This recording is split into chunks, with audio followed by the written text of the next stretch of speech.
Are we the first civilization to split the atom? History tells us the first nuke was detonated in 1945, but what if we're just rediscovering something that was discovered thousands of years ago? Mysterious ruins, radioactive sites, and ancient texts seem to hint that we might be the second, third, fourth, fifth, whatever people that have a nuke.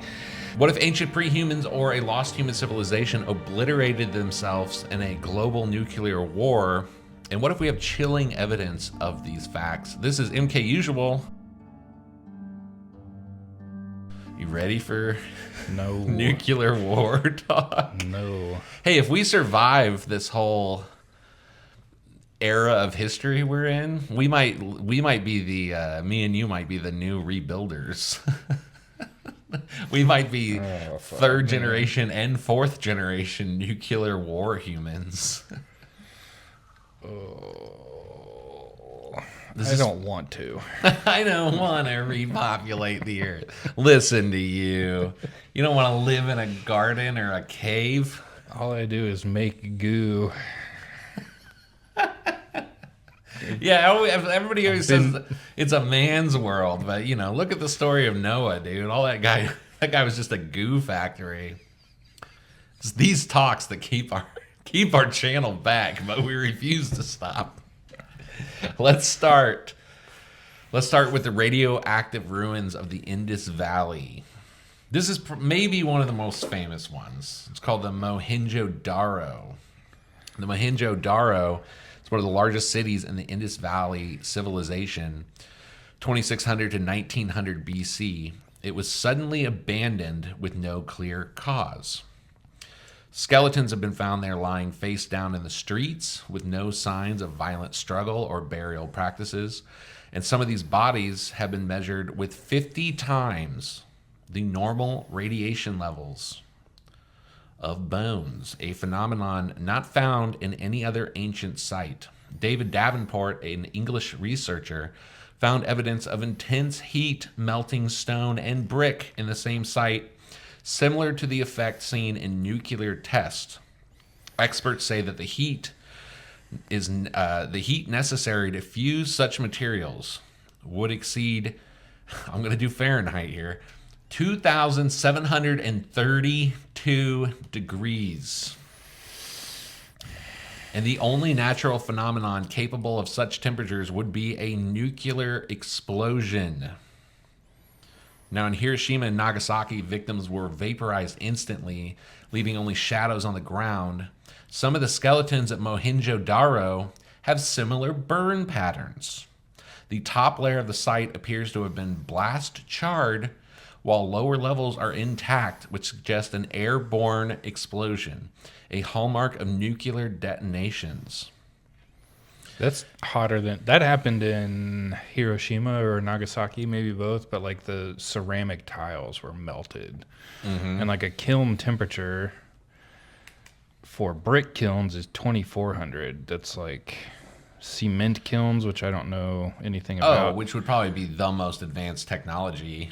Yeah. For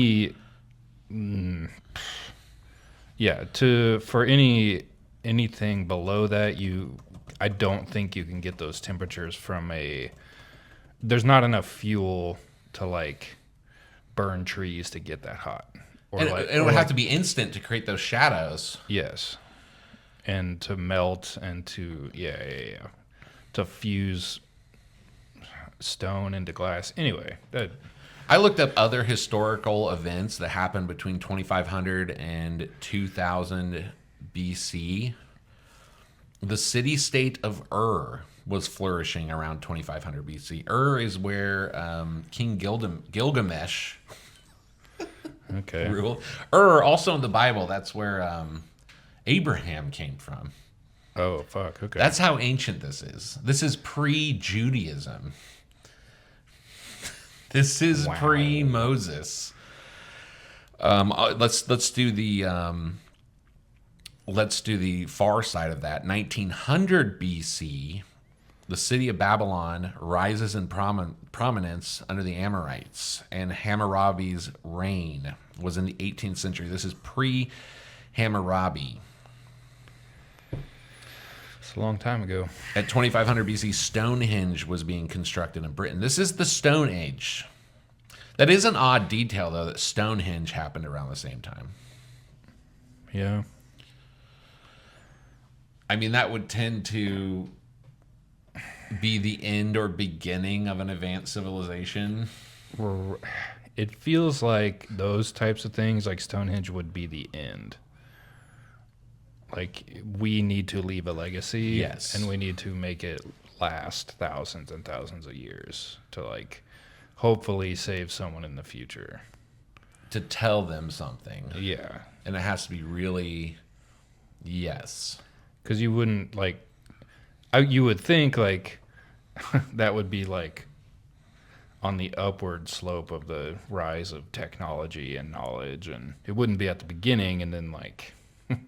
Right. Yeah. Well, yeah, because something wouldn't. like Stonehenge would be perfect to tell people, like, look to the stars, look to astronomy.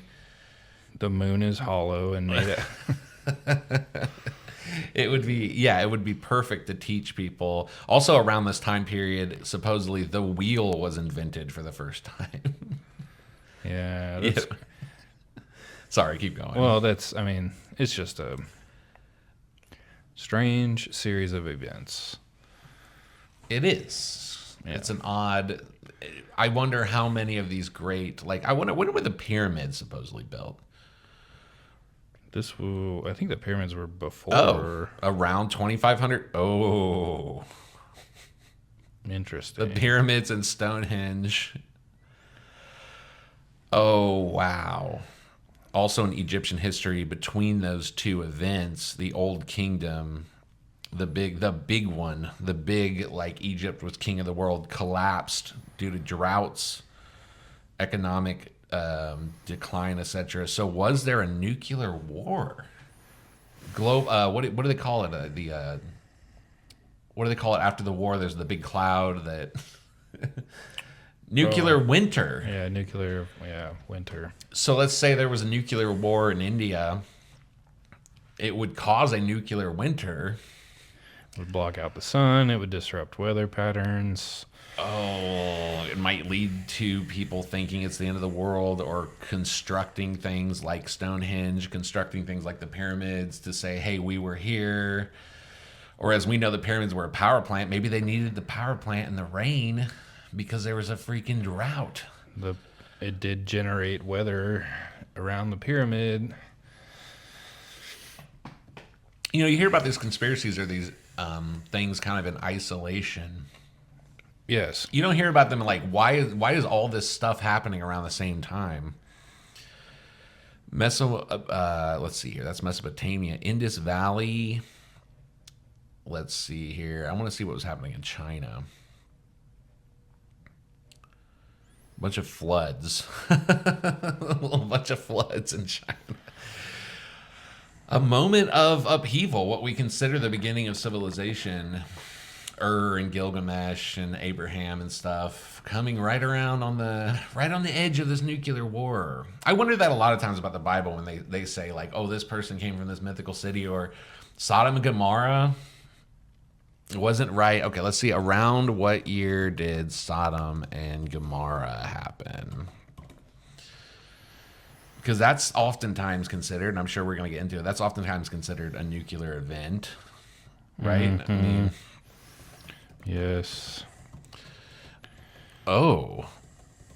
If it's between 2500 and 1900 BC, I'm going to be at 2000 BC. Ruh-roh. We got a freaking conspiracy. I've never heard anyone talk about this.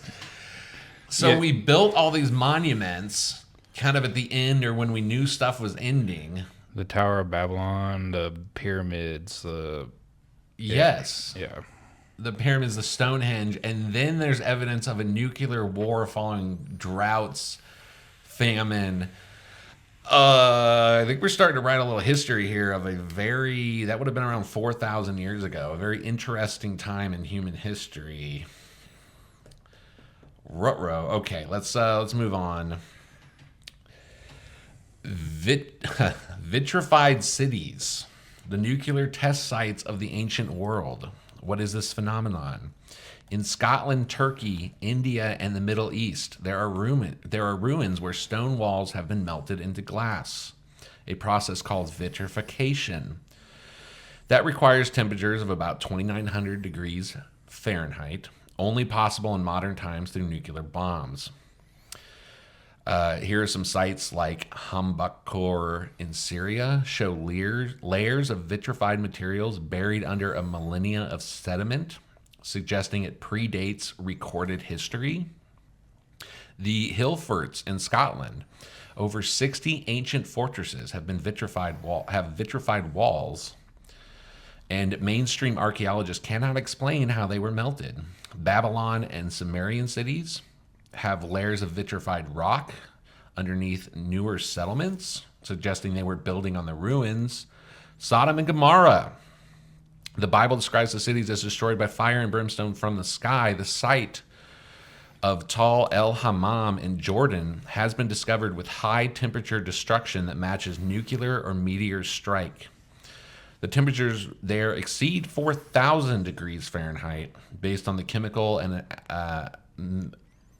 analysis of melted rock by Dr. Malcolm LeCompte, geophysicist. Are these evidence of a pre-modern nuclear war? I looked up vitrification, and it's the reason, so the places in Scotland, the theory is that they were deliberately burned, possibly for ritual purposes, warfare, or structural strengthening. But to get high enough temperatures, these were like forts. These were like, yeah, like you would need a lot of fucking fuel to fuse rock together and turn it into glass. Pakistan, Iraq, Sodom and Gomorrah, Peru, in Mexico, the Mayans, they both have these types of situations. It says possible causes of vitrification: intentional burning, using intense heat from wood and fuel. Like that would be the only fuel source would be wood, and what other fat from animals. Also, why would you, in that time period where resources and labor are supposedly so hard to come by, you don't have mechanized tools, if you just killed everybody, why wouldn't you take the fort? Right. This is saying meteoric impacts, which for all of these sites to be like the Tunguska explosion. But it happens over all these ancient cities at one time in history. Right. Volcanic activity, which I don't... But that would have to happen right there. Right. So they were building all these sites on a volcano. None of these things really check out. None of this checks out. The meteorite's my favorite. That's hilarious. Yeah. And then ancient advanced weapons, in parentheses, speculative. Some alternative theories suggest lost high energy weaponry, but there is no definitive evidence. I mean, you don't find the bomb after a bomb detonation. You just find the effects of the bomb in the melted tiles and glass, rocks that are fused together. I don't know. None of 80 years ago, show me one piece of evidence that's not on film from Hiroshima. Yeah. All you would find is this. And then anyway, the idea that an asteroid or a meteor hit all these places around the same time, that almost... Or they built all of these on volcanoes. From previous... There would be clear signs of volcanic activity that you could easily just say, yes, it was a volcano. And yes, right.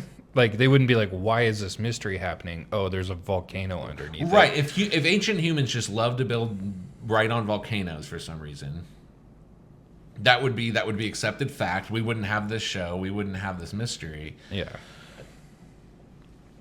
Anyway. It's not adding up to me. So let's go back to India. India has a text. The Mahabharatas describes a nuclear blast around 1000 BC. Of course, all these timelines are a little sketchy. Some people think 1,000 years in the Middle Ages didn't exist. One of India's oldest epics, the Mahabharatas, which might actually be from 3000 BC, so around that 2500 mark, describe a devastating war involving godlike weapons. The descriptions eerily match those and what we know about nuclear warfare. Here's some descriptions. A single projectile charged with all the power of the universe. Sounds like the atom. I keep saying over and over the Hinduism, dude. There's something. And here's some other things about the weapons. An incandescent column of smoke and flame as bright as 10,000 suns. Also sounds a little bit like Sodom and Gomorrah. Iron thunderbolts, gigantic messengers of death, reducing entire cities to ashes. Corpses so burned that they're unrecognizable, hair and nails falling out from those who survive, and pottery breaking without apparent cause. This describes, or is eerily similar to radiation sickness. And then also it describes that after these weapons were launched, food became poisoned and soldiers threw themselves into rivers to wash away the burning fire, which sounds like the edges of Hiroshima and Nagasaki. Mm-hmm. People's homes would just catch on fire. It closely resembles eyewitness accounts of Hiroshima and Nagasaki. The thunderbolts of iron sound like missiles or nuclear warhead, and the radiation sickness is, of course, very close to the weapon must never be used again. If it does, the world will weep, says Bhishma, a warrior. He was a warrior in the Mahabharata. I looked up the Mahabharata, and the key themes of that text were the struggle between dharma and adharma, righteousness and unrighteousness. Ooh. The Kurukshetra war, a massive battle between two groups, and the teachings of karma, action, duty, and morality. It's also where the Bhagavad Gita came from. Oh, yeah. Between Krishna and Arjuna about life, duty, and spirituality. So it's like Sodom and Gomorrah, these places. Apparently all these other places. Like the Mayans, like these cultures maybe got there on their own, and then they were sacrificing people. They were doing whatever you do in Sodom and Gomorrah, etc. Yeah. And then someone else was... we are 6 years old. I'm sorry. Okay. Keep going. Well, but then it's like maybe there was another entity, and they're like, "Oh, you guys are getting out of control," and they're like, "Fuck you," and so they nuked them. Yeah, that's fucking karma. Well, it is interesting that the book deals with good, evil, karma, and this particular war, duty and morality, and that your actions do have consequences. Because you could almost, if you can divide it up into subjects like that, you would almost say, like, let's say that today there's a nuclear war, and we start rebuilding next week. What would you want, other than things like Stonehenge and these monuments, what would you want people to know? You'd want them to know two things. Here was just the same stuff you pass on to your kids. Here's our development as far as it goes with right and wrong. Mm-hmm. We want to pass that down to you because now you no longer have the libraries. You no longer, a lot of your fathers got sick from the nuclear radiation, the food's poisoned. We want to teach you right and wrong. And then we want to teach you, this warrior in this ancient Indian text says the weapon must never be used again. You'd want to teach them about what caused the war and that you must never, ever, ever destroy the earth in that way again. Mm-hmm. We keep bringing up Sodom and Gomorrah because that's our cultural context, but it is fascinating. That's another thing that happened before. It's pre-Judaism. Yeah. It's around the time of like Abraham. It's pre-Noah. It is interesting that essentially you read the book of Genesis, it says this city exists, and then we always portray it as like this ancient, you know what I'm saying? But like, it's the same thing. The whole book of Genesis is like, here's creation, here's these times we got wiped out, and here's the morality you need to learn from it. It's the same thing that's going on in India. You basically say, this thing happened that's so bad, and it happened because we were bad. Well, the Bhagavad Gita from that text, the Mahabharata, key lessons include perform your duty, dharma, without attachment to the results. Just do good. Marcus Aurelius said, "Do good and don't get caught," which I like. Oh, I like that. There is no need for you to say, "I did this good thing." The soul is eternal and cannot be destroyed, so there are consequences beyond this life to your actions. Yeah. And surrender to God for spiritual liberation. That's the most basic, fundamental morality. Yes. And that would be what you'd want to pass on if you just watched your modern world be destroyed. You'd say if you never want to get back to the point where, what do they call them? Columns of iron, nuclear missiles rain from the sky and evaporate your fellow man. You have to treat each other right. I'm kind of becoming convinced this probably happened. And that things like the Bhagavad Gita and the Book of Genesis are telling you about a time before we had to start over. Just think about, we mentioned this before, think about just like the Tower of Babel too. Like, that story in of itself is hardly ever talked of. It's just used as like, oh, that's how we started using different languages. But it describes essentially a modern culture where everyone spoke the same language, everyone had communication, and then something so bad happened that the only way you can describe it is God knocked it down.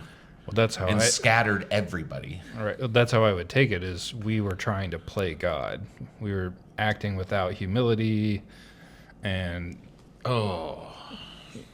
yeah, the Kurukshetra war that's mentioned, where this happened, is kind of told as myth, but it's believed to have historical roots. Like it actually took place.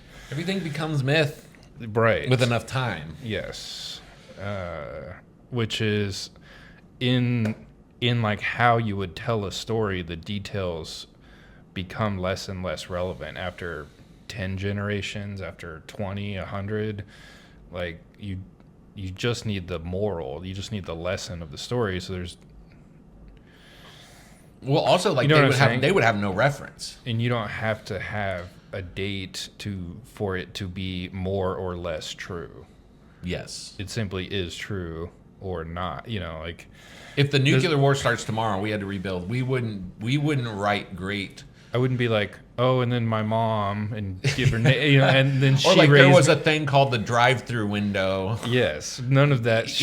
You wouldn't even talk about you airplanes. matter to me, Mom, but just even though they do, context. Even though there is stuff about sky chariots and there's stuff in the Bhagavad Gita and stuff about sky stuff, you wouldn't even talk about stuff like the internet or airplanes, because the kids that you would be bringing into the world would be coming into a world where those references wouldn't make practical sense. There's no context for it. You're so far from getting back to that point that the only thing you can say was there was this mystical age and we got to treat each other good so that the fire doesn't come from the sky again. Here's some more. Just like evidence.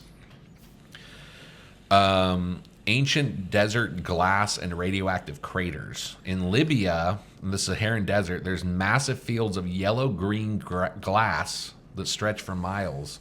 The glass could have only been formed by temperatures again around 3,000 degrees Fahrenheit.